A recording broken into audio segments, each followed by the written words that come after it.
Assalamualaikum warahmatullahi wabarakatuh. Innal hamdalillah nahmaduhu wa nasta'inuhu wa nastaghfiruh wa na'udzu billahi min syururi anfusina wa min sayyiati a'malina. Man yahdihillahu fala mudhillalah wa man yudlil fala hadiyalah. Ashhadu an la ilaha illallah wahdahu la syarikalah wa ashhadu anna Muhammadan abduhu wa rasuluh. Ya ayyuhalladzina amanu taqullaha haqqa tuqatih wa la tamutunna illa wa antum muslimun. Ya ayyuhan nasu taqu rabbakum alladzi khalaqakum min nafsin wahidah wa khalaqa minha zawjaha wa batha minhuma rijalan katsiran wa nisaa wattaqullaha alladzi tasaaluna bihi wal arham innallaha kana 'alaikum raqiba. Ya ayyuhalladzina amanu taqullaha wa qulu qawlan sadida yuslih lakum a'malakum wa yaghfir lakum dhunubakum wa may yuti'illaha wa rasulahu faqad faza fawzan 'azima.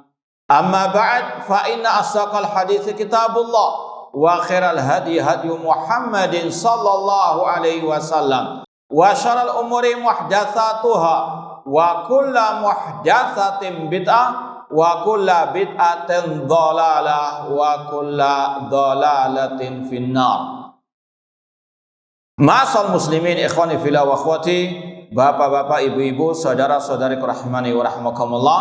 Alhamdulillah, segala puji bagi Allah Subhanahu wa taala yang mempertemukan kita kembali dalam kajian tafsir juz amma oleh Fadilatul Syekh Abdurrahman As-Sa'di rahimahullahu taala. Semoga Allah Subhanahu wa taala senantiasa menambahkan kepada kita ilmu yang bermanfaat dan al-amal as-saleh. Kita masih dalam pembahasan surat Al-A'la, Sabbihisma rabbikal a'la, sampai ayat ke-14. Allah Subhanahu wa taala berfirman, "Qad aflaha man tazakka." Sungguh beruntung orang-orang yang mensucikan dirinya. Kata Syekh Abdurrahman As-Sa'di, "Ai qad faza wa rabiha man tahhara nafsahu wa naqaha minasyirki waz-zulmi wa masawi'il akhlaqi." Sungguh beruntung, sungguh sukses, berbahagia orang yang mensucikan dirinya dan membersihkan dirinya dari kesyirikan dan kezaliman serta akhlak-akhlak yang tercela. Ma'asal muslimin ikhwani fillah wa akhwati, bapak-bapak, ibu-ibu, saudara-saudari rahimani wa rahmakumullah.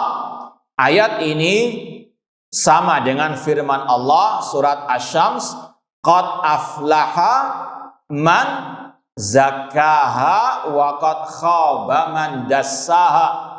Sungguh beruntung orang yang mensucikan jiwanya dan sungguh rugi orang yang mengotori jiwanya. Kata-kata aflaha, kata para ulama, dari kata al-falah, dan al-falah artinya al-fauzu bil matlub wal an-najatu minal marhub. Al-falah, aflaha, itu maknanya al-fauz bil matlub, meraih yang diinginkan dan terjauhkan dari yang ditakutkan, dari yang tidak diinginkan. Al-falah artinya al-fauzu bil matlub wan najatu minal marhub, menggapai yang diinginkan dan terjauhkan dari yang tidak diinginkan. Qad aflaha man tazakka. Allah menjelaskan di sini kalau manusia mau beruntung, mau sukses, mau berbahagia, mau meraih kebahagiaan fi dunya wal akhirah, harus tazakka, mensucikan dirinya, mensucikan jiwanya. Kata Syekh tadi, ada 3 poin yang wajib disucikan dari diri seorang yang mau meraih kebahagiaan fi dunya wal akhirah. Yaitu yang pertama, naqaha minasyirk, mensucikan jiwanya dari kesyirikan. Apa arti asyirku? Asyirk tentunya lawan dari at-tauhid. Kalau didefinisikan secara umum, asyirku artinya taswiyatu ghairillah billahi fima huwa min khasaisillah. Asyirku artinya taswiyatu ghairillah, menyamakan selain Allah dengan Allah dalam hal-hal yang merupakan kekhususan Allah. Taswiyatu ghairillahi billah fima huwa min khasaisillah. Apa saja kekhususan Allah, rububiyahnya, uluhiyahnya, dan asma wa sifatnya. Maka tidak boleh ada siapapun yang diserupakan dengan Allah dalam rububiyahnya. Rububiyah artinya Allah yang menciptakan, mengatur, menguasai alam semesta. Maka tidak boleh meyakini ada selain Allah, baik itu malaikat, baik itu nabi, baik itu wali, tidak boleh disejajarkan dengan Allah dalam masalah rububiyah. Tidak boleh meyakini nabi yang menciptakan langit dan bumi, tidak boleh meyakini nabi itu yang memberikan rezeki. Na'udzubillahi min dzalik. Rasul sendiri ketika disamakan oleh seseorang yang mengatakan Masya Allah wa syi'ta, karena kehendakmu ya Allah dan karena kehendakmu wahai Nabi Muhammad. Dalam segi bahasa Arab, huruf wawu ini dalam konteks redaksi ini ada unsur menyamakan Allah dan Rasul. Masya Allah wa syi'ta. Rasul tidak terima. Rasul tidak mau dilebih-lebihkan. Rasul pun marah seraya mengatakan ataj'alu linillahi niddan, apakah engkau ingin menjadikan aku tandingan bagi Allah? Ini sekali lagi ada unsur kesyirikan di situ, menyamakan Rasul dengan Allah dalam masalah tadi al-masyiah, masalah rububiyah. Rasul pun apa? Tidak ridha. Rasul pun menegur langsung orang tersebut. Demikian pula dalam masalah al-uluhiyah, masalah apa? Peribadahan hanya kepada Allah. Iyyaka na'budu wa iyyaka nasta'in. Ini kekhususan Allah. Iyyaka na'budu, dan itu yang kita ikrarkan. Maka tidak boleh kita beribadah kepada selain Allah, kepada malaikat, kepada nabi, kepada wali misalnya. Karena sekali lagi ini kekhususan Allah. Sebagaimana Allah mengatakan wala tad'u min dunillah ma la yanfa'uka wa la yadhurruka fa in fa'alta fa innaka idzam minadh dhalimin. Jangan engkau berdoa kepada selain Allah yang tidak bisa mendatangkan manfaat atau madarat. Jika engkau tetap berdoa kepada selain Allah, maka engkau termasuk minadh dhalimin. Kata ulama tafsir, minal musyrikin. Karena apa? Doa wal ibadah, kata Rasul. Doa adalah ibadah. Kalau doa itu diserahkan kepada selain Allah, berarti apa? Menyekutukan Allah, menyamakan Allah dengan selainnya. Itulah yang dinamakan dengan taswiyatu ghairillah billah fima huwa min khasaisillah. Demikian pula dalam nama-nama dan sifatnya. Allahu Ahad dalam rububiyahnya, uluhiyahnya, dan asma wa sifatnya. Allah memiliki al-asmaul husna. Allah memiliki sifat-sifat yang paling mulia. Maka tidak boleh menyamakan nama Allah, sifat Allah dengan makhluk. Misalnya mengatakan ya kehidupan Allah, ilmunya Allah sama dengan ilmunya makhluk. Naudzubillahi min dzalik.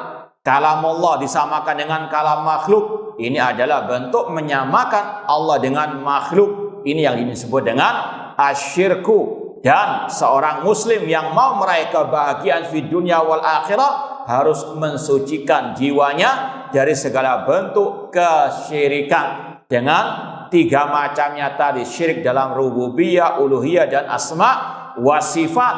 Makanya Allah Subhanahu wa taala memerintahkan semua para nabi, para rasul untuk memprioritaskan dakwah mereka kepada tauhid, mengesahkan Allah dalam ibadah sekaligus melarang dari kesyirikan. Karena ini prioritas utama dalam tazkiyatun nufus menurut para anbiya war rusul. Walaqad ba'atsna fi kulli ummati rasulan an i'budullah wajtanibut taghut. Sungguh kami mengutus kepada setiap umat seorang rasul yang dakwah mereka an i'budullah. Sungguh kami telah mengutus kepada setiap umat seorang rasul seruan mereka an i'budullah, sembahlah Allah.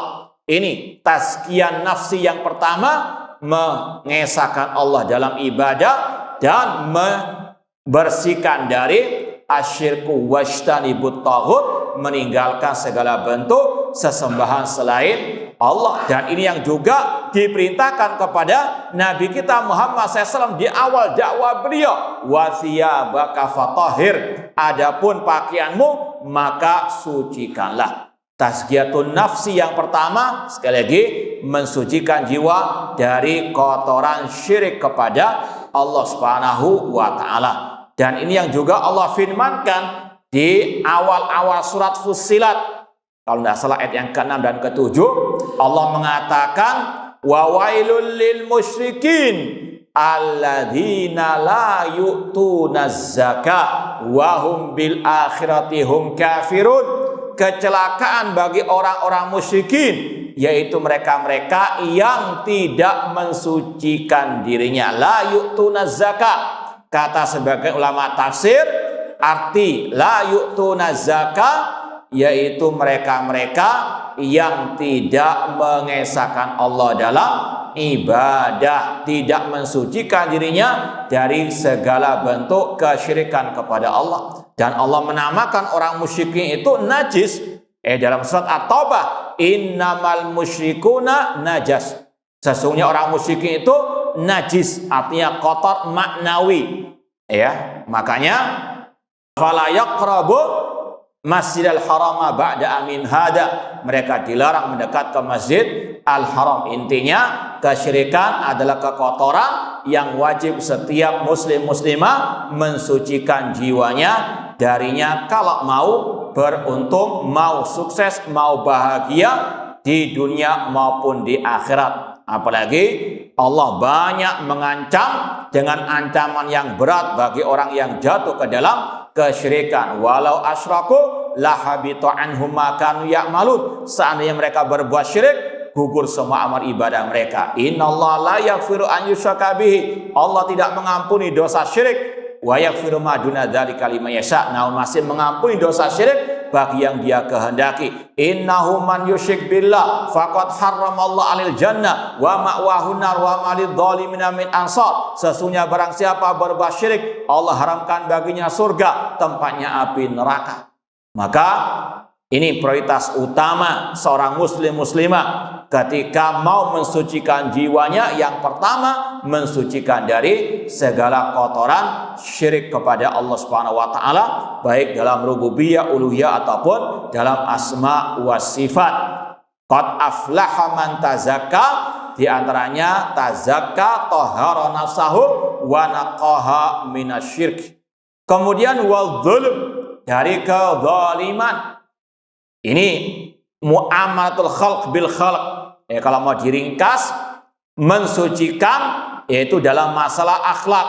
Akhlak manusia ada dua, akhlak kepada Allah dan akhlak kepada makhluk. Di antara akhlak kepada makhluk yaitu tidak mendolimi makhluk. Sebagaimana ketika Imam Al-Hasan Al-Basri mendefinisikan apa itu akhlak mulia, beliau mengatakan kaful adza wa badlun nada wa talaqul wajh. Bahwasanya akhlak yang mulia antara hamba dengan hamba yaitu dengan kaful adza, tidak mengganggu, tidak menyakiti, tidak mendolimi orang lain tanpa hak, dan juga memberi kebaikan kepada orang lain serta berseri-seri di hadapan manusia.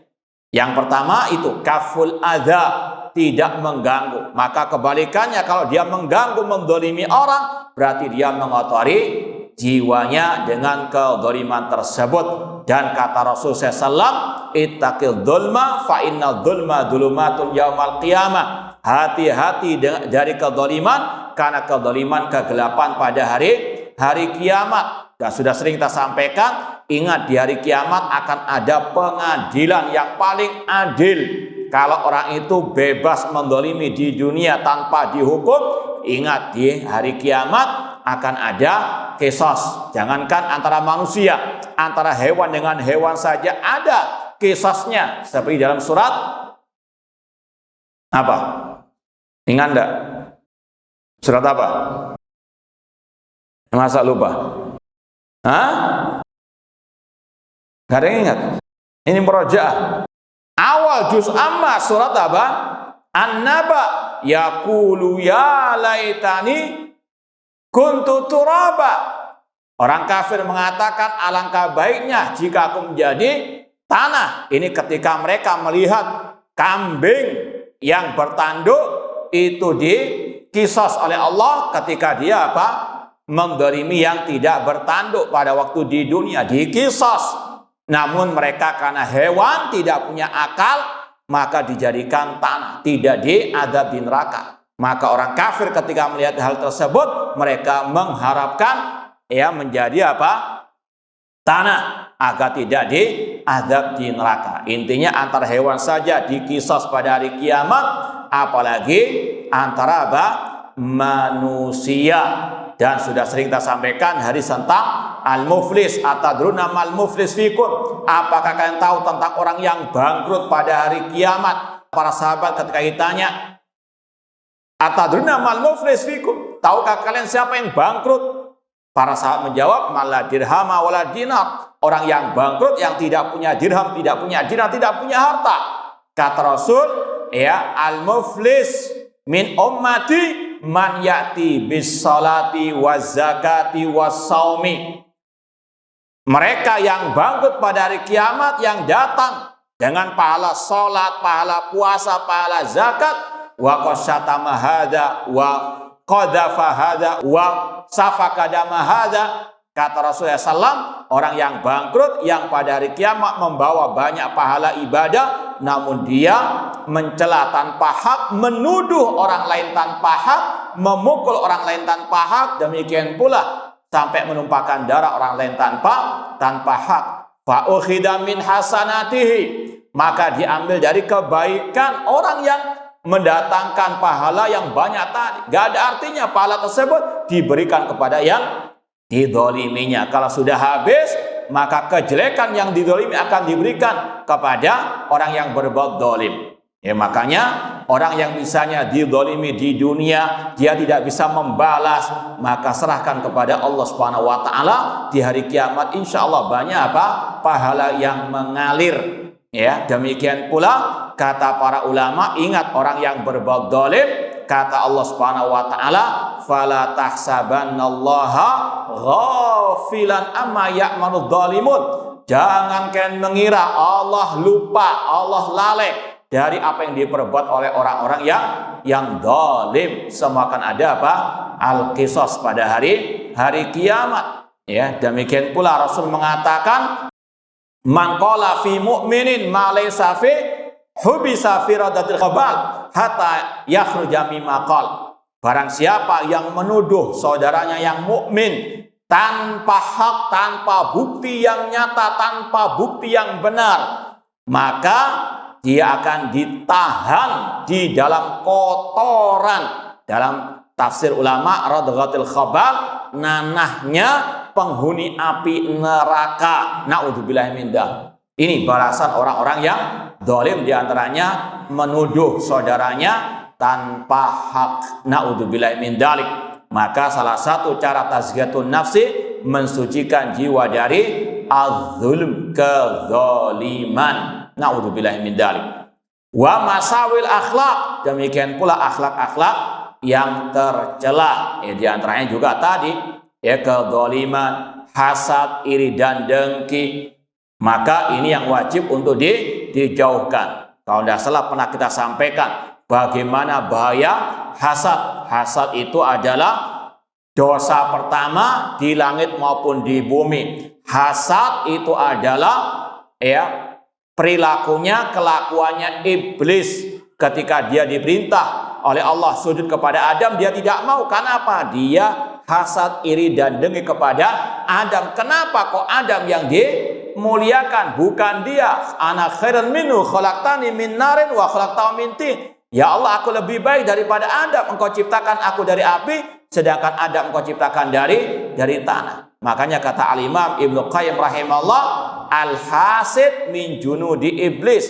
Orang yang hasad, iri dan dengki itu tentaranya iblis, atba'u iblis, pengikutnya iblis. Naudzubillahi min dzalik. Ini yang wajib untuk disucikan dari seorang muslim muslimah. Tidak boleh ada iri dan dengki. Apalagi Rasul mengatakan wala tahasadu, jangan kalian saling hasad. Demikian pula kata ulama, hasad, iri dan dengki ini perilakunya al-yahud am yahsudunan nasa ala ma atahumullahu min fadli. Apakah mereka, yaitu ahlul kitab Yahudi wan Nasara, hasad terhadap orang-orang yang telah Allah berikan Alkitab kepada mereka. Orang yang punya penyakit hasad, kata para ulama, ini seolah-olah dia protes kepada takdir Allah, enggak ridha dengan takdir Allah. Kenapa si fulan kok yang diberi nikmat, bukan dia? Naudzubillah min dzalik. Sebagaimana kata seorang penyair, ala tadri alaman asatal adab ala Allah fi fi'lihi li'annaka la tarda lima wahab. Kata seorang penyair, tahukah ini katakanlah kepada orang yang hasad kepadaku, tahukah kepada siapa engkau itu kurang beradab? Asatal adab ala Allah fi fi'lihi, engkau telah kurang ajar, kurang adab kepada Allah dalam perbuatan Allah, takdir Allah, karena engkau tidak ridha terhadap pemberian Allah kepadaku. Ini sekali lagi bahaya al-hasad, dan sudah kita sampaikan, gara-gara hasad ini dan dengki terjadi pembunuhan pertama di atas muka bumi ini. Itu kisah siapa? Dua anak Adam. Watsalu alaihim naba'a ibnai Adam bil haq id qarraba qurbanan fatuqbila min ahadima wa lam yutaqabbal minal akhar. Bacakan, ceritakan wahai Nabi Muhammad kisah dua anak Adam kepada mereka ketika kedua-duanya diperintahkan untuk berkorban. Yang satu diterima korbannya, yang lain tidak diterima. Yang tidak diterima korbannya iri dan dengki, sampai mengancam saudaranya, la aqtulannak, aku akan membunuh. Dan betul, dia pun membunuh saudaranya karena iri dan dengki. Sampai kata para ulama, pembunuhan yang terjadi di atas muka bumi ini sampai hari kiamat, dosanya mengalir kepada anak Adam yang satu ini. Kenapa? Karena dia yang mencontohkan kejelekan. Dan Rasul mengatakan, man sanna fil islami sunnatan sayyata falahu wizruha. Barang siapa yang mencontohkan kejelekan, maka baginya dosanya, wa auzariman tabi'ahu, dan menanggung dosa orang yang mengikuti. Naudzubillah min dzalik. Ini karena sebab iri dan dengki. Maka kata para ulama, di antara yang wajib disucikan dari seorang muslim muslimah, al-hasad, iri dan dengki, dan juga yang lainnya. Ma'asal muslimin ikhwani fillah wa akhwati rahimani wa rahimakumullah. Kemudian Allah berfirman, wa dzakara asma rabbih fasalla. Ini juga masih berkaitan dengan cara mensucikan jiwa dengan berzikir kepada Allah, menyebut nama Rabbnya, dan dia melaksanakan salat. Kata Syekh, ai ittasafa bidzikrillah. Orang yang mensucikan jiwanya tersifati dengan senantiasa berzikir kepada Allah.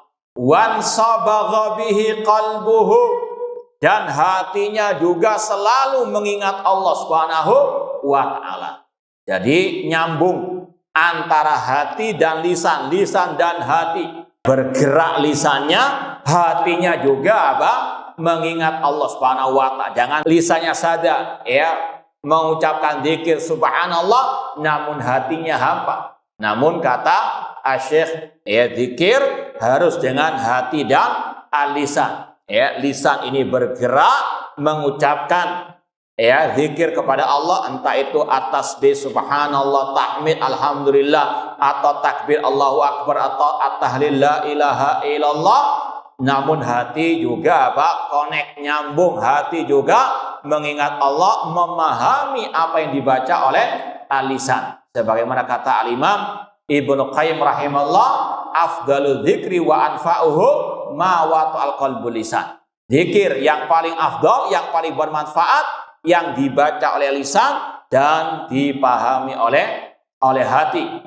Ini diantara cara tazkiyatun nafsi, yaitu dengan berzikir kepada Allah, yang mengingat Allah lewat sekali lagi lisan dan juga al-qalb, hati. Dan tentunya zikir-zikir yang diajarkan oleh Nabi kita Muhammad sallallahu alaihi wasallam. Dan sudah sering kita sampaikan, hidupnya seorang muslim muslimah senantiasa berzikir kepada Allah. Rasul berwasiat, la yazalu lisanuka radban min dzikrillah. Hendaklah lisanmu basah dengan berzikir kepada Allah. Dan Rasul telah mengajarkan zikir mulai bangun tidur sampai tidur kembali. Ada zikir bangun tidur, zikir mau ke toilet, masuk toilet keluar toilet, masuk rumah keluar rumah, masuk masjid keluar masjid, zikir pagi dan petang, zikir selesai sholat, zikir mau tidur, komplit semuanya diajarkan oleh Rasulullah sallallahu alaihi wasallam. Maka seorang muslim muslimah kalau mau mensucikan jiwanya, amalkan zikir yang telah diajarkan oleh Rasulullah SAW, tentunya dengan al-ikhlas, hanya mengharap pahala di sisi Allah Subhanahu wa taala. Kemudian di antara kiat cara mentazkiyatun nafsi, kata Allah, fasalla, melaksanakan salat, kata Syekh, fa'aujaba lahu dzalikal amal bima yurdillah, khususan as-salat allati hiya mizanul iman. Dan di antara mentazkiyatun nafsi, melaksanakan ibadah-ibadah, amal-amal saleh, amal yang diridhoi oleh Allah, di antaranya salat. Bukan hanya salat saja, dan di antaranya juga talabul ilmi. Kata para ulama, talabul ilmi, menuntut ilmu agama, mencari ilmu agama, bagian dari tazkiyatun nafs. Kenapa demikian? Karena tidak mungkin orang itu tahu mana yang bisa mengotori jiwanya, mana yang membersihkan jiwanya, kecuali dengan talabul al-ilmi. Dan talabul ilmi bagian daripada al-amal yang diridhai oleh Allah, karena Allah dan Rasul yang memerintahkan, yarfa'illahu alladhina amanu minkum walladhina utul ilma darajat. Allah mengangkat derajat orang yang beriman di antara kalian dan yang diberi ilmu agama beberapa derajat. Semoga Allah mengangkat derajat kita di dunia wal akhirah. Ini kata ulama, berdasarkan ayat tadi dengan ilmu. Allah juga mengatakan, hal yastawil ladina ya'lamuna wal ladina la ya'lamun. Apakah sama orang yang tahu ilmu agama dengan yang tidak tahu ilmu agama? Jawabnya tidak akan sama. Allah akan mengangkat derajat orang yang paham, yang belajar ilmu agama. Ini cara tazkiyatun an-nafs. Demikian pula kata Rasulullah, man yuridillahu bihi khairan yufaqihu fid din. Barang siapa yang Allah kehendaki kebaikan padanya, Allah pahamkan dalam urusan agama. Karena sekali lagi, dengan ilmu agama kita tahu mana yang bisa mengotori jiwa, hati, dan mana yang bisa membersihkannya. Tentunya al-ilmu yang berdasarkan qala Allah wa qala Rasul wa qala as-sahabat. Demikian pula kata ulama, di antara amal saleh tersebut yaitu mempelajari, membaca ayat-ayat Al-Quran dan mempelajarinya. Ini di antara yang kita lakukan sekarang. Ini di antara niat kita juga untuk mentazkiyatun nafsi. kita membaca ayat Al-Quran, mempelajari isi Al-Quran. Afala yatadabbarun Al-Quran am ala qulubin akfaluha. Apakah mereka tidak mau mentadabburi Al-Quran? Apakah dalam hati mereka ada kuncian, kotoran? Na'udzubillahi min dzalik. Rasul mengatakan khairukum man ta'allama al-Qur'ana wa 'allama. Sebaik-baik kalian yang belajar Al-Qur'an dan yang mengajarkan Al-Qur'an. Iqra'ul Qur'an fa innahu ya'ti yaumal qiyamah syafi'an li ashabi. Bacalah Al-Qur'an karena dia akan datang pada hari kiamat memberi syafaat kepada orang-orang yang berpegang teguh dengannya. Ini sekali lagi di antara kiat tazkiyatun nafsi, beramal saleh, amal yang ikhlas, ittiba kepada ajaran Rasul sallallahu alaihi wasallam. Allati yamizat iman, dan salat itu timbangan al-iman. Bahkan dalam hadis Rasul mengatakan al-ahdul ladzi bainana wa bainahum as-salat. Perbedaan antara kita dengan orang kafir masalah salat. Man tarakaha faqad kafara. Barang siapa yang meninggalkannya maka dia kafir. Ya, meskipun ada khilaf di antara para ulama, kalau Imam Ahmad mengatakan kafir keluar dari Islam, kalau Imam Syafi'i tidak mengeluarkan dari Islam. Cuma kata Imam Syafi'i, hukumannya berat, bisa dihukum mati oleh penguasa kalau orang itu tidak sholat. Ini karena sekali lagi sholat rukun Islam yang kedua. Hada makna ayatil karimah. Inilah makna yang tepat dari qad aflaha man tazakka wa dzakara asma rabbih fasalla. Kemudian kata Syekh, wa amma man fassara qaulahu tazakka yakni akhraja zakatal fitri wa dzakara asma rabbih fasalla anna salatul id fa innahu wa in kana dakhilan fil lafadz wa ba'di juz'iyatihi falaysa huwal makna wahdahu.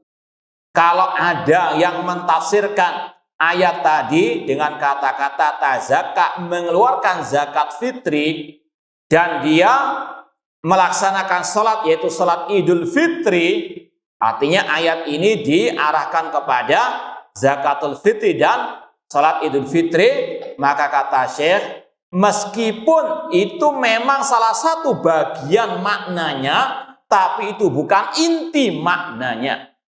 Paham ya? Sekali lagi, bedakan antara itu makna ayat yang memang diinginkan pertama kali, dikehendaki oleh Allah Subhanahu wa taala, dengan itu memang di bawah cakupan makna yang inti. Makna intinya tadi mensucikan dari kesyirikan, kezaliman, dari akhlak yang tercela, berzikir kepada Allah dengan berbagai macam bentuk zikir yang diajarkan Rasul, dan dia salat secara umum, apalagi salat yang lima waktu. Kalau ada yang mentafsirkan dari ulama salaf yang dimaksud mengeluarkan zakat fitri, salat Idul Fitri, tidak salah 100%, tapi itu bukan makna inti dari ayat tersebut. Ini masih salah satu maknanya. Seperti tadi, melaksanakan amal soleh. Apa saja di antara amal soleh? Yaitu zakatul fitri dan juga salat Id. Cuma itu bukan makna utama dari ayat wa dzakara asma rabbih fasalla. Apalagi kata para ulama, zakatul fitri, salat Idul Fitri itu disyariatkan ketika Rasul sudah di kota Madinah. Sedangkan surat Al-A'la Madaniyah atau Makkiyah. Buka dari awal, buka. Tulisannya apa itu? Makkiyah. Maka tidak tepat kalau dikatakan ini makna ayat yang paling utama atau makna inti dari ayat tersebut. Karena apa? Zakatul fitri itu disyaratkan setelah Rasul hijrah ke kota Al-Madinah, sedangkan surat Al-A'la itu surat Makkiyah yang diturunkan sebelum hijrahnya ke kota Madinah. Paham ya? Baik.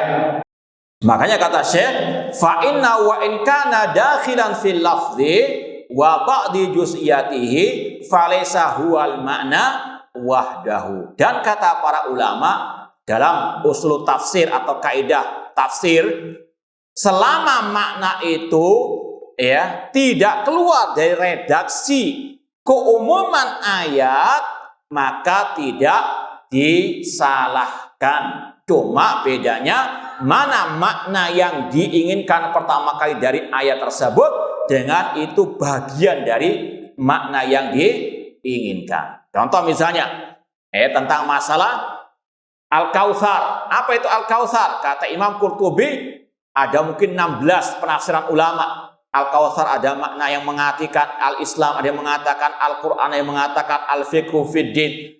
Ini namanya ikhtilaf tanawu, perbedaan penafsiran secara redaksi namun tidak saling bertabrakan. Kenapa? Karena dari contohnya Al-Kautsar artinya Islam. Ini ruang yang umum, masuk ke dalamnya Al-Quran, masuk ke dalamnya pemahaman dalam ilmu agama, masuk ke dalamnya al-hikmah, dan seterusnya. Paham? Tidak saling kontradiksi. Maka semuanya itu tidak disalahkan. Kaidahnya selama memang redaksinya, siyaknya, konteks redaksi ayatnya itu masih bisa menampung, menerima kata-kata tersebut. Paham ya? Jangan misalnya Al-Baqarah diterjemahkan dinosaurus misalnya, Ini sekali lagi takwil yang batil. Nah, naudzubillahi min dzalik. Aqul qouli hadza, kurang lebihnya mohon maaf, wa jazakumullahu khairan. Aqul qouli hadza, wassalamualaikum warahmatullahi wabarakatuh.